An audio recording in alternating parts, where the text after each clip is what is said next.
Today we're going to talk about alfalfa varieties. It may not seem that alfalfa varieties differ that much, but they certainly do. And the University of California tests varieties over a wide range of locations and different fall dormancies. And today we're going to talk about those yields and quality differences, particularly those that are related to the reduced lignin trait in alfalfa.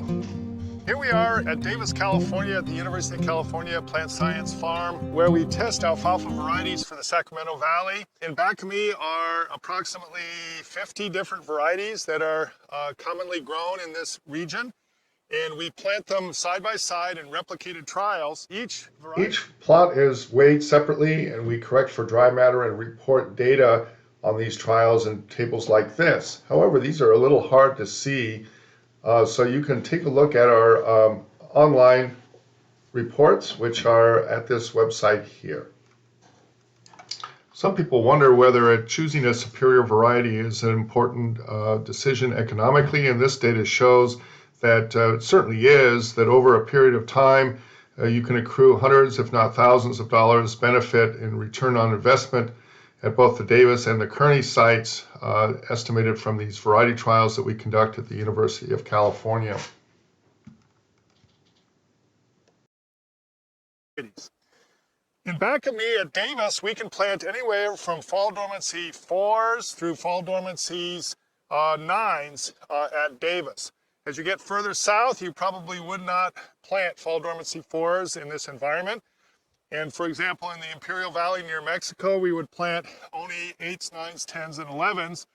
And up near Oregon, in the Intermountain area, we would only plant 3s and 4s and occasional 5 or 6 in the Intermountain area. We're about a week away from a harvest here, but you can see the growth of the non-dormant types, fall dormancy 8s and 9s, are so much more vigorous and taller than the fall dormancy 4s, which are here.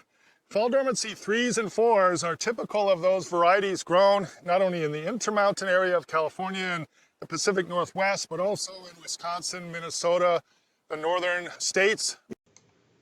Fall dormancy 8s and 9s are the most appropriate for the southern San Joaquin Valley and the low deserts of California. Sometimes 7s, but as you get further north in the Sacramento Valley. However, they also tend to be somewhat lower in quality, especially averaged over the year.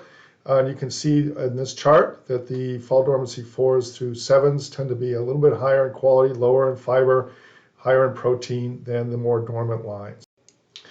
Let's turn our attention now to the importance of cutting schedules and how they might interact with varieties. Cutting schedules are probably the major way that growers can manipulate yield and quality in their alfalfa in real time. However, it also depends upon variety. And today we're going to be talking primarily about varieties, but let's not forget that cutting schedule is one of our key factors. This graph shows the importance of cutting schedules towards yield as well as quality. See the higher yield at 35 days, but the lower quality. This brings us to a more recent study that we've conducted at the University of California Kearney Ag Station at Parlier and also at UC Davis over the last 4 to 5 years. This was conducted by graduate student Brenda Perez and also by the UC Davis Forge team and also by the field station staff at the Kearney Ag Center.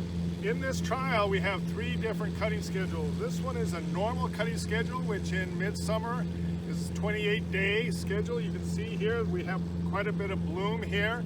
So even at 28 days, we get some reduction in quality at that level. Over here, we have the late cutting schedule, which is 35 days. And this has the advantage of increasing yields in alfalfa and also stand longevity. Over here we have another treatment.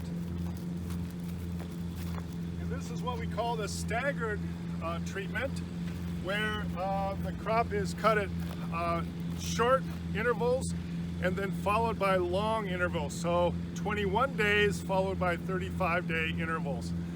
And the advantage of that is that you get some high quality harvest. You can see here that this will be a very high quality harvest even in August of 2020. whereas the 28-day is likely to be lower quality than that. Here's part of the cutting schedule trial. We have 8 varieties that are being tested.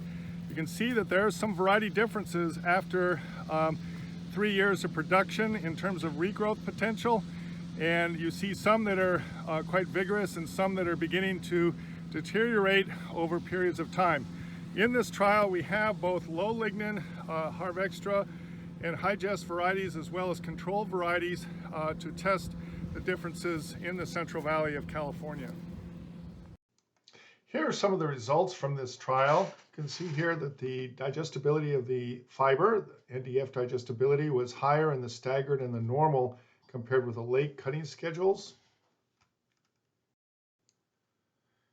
And here you can see that the high-jest and Harv Extra lines are higher in digestibility than the normal lines averaged over the 2 years of this trial.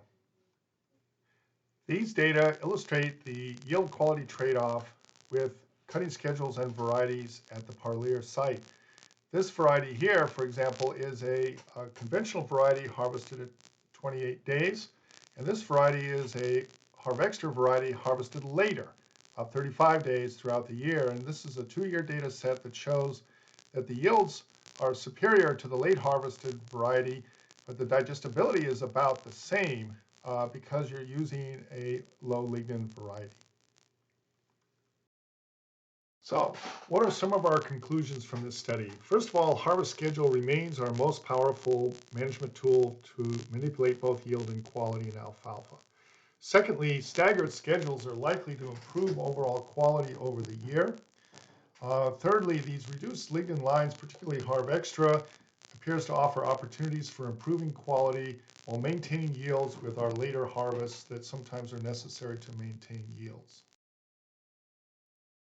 Many thanks to the Kearney Ag Center at Parlier for their tremendous assistance in conducting these trials. Without them, we could not have done it.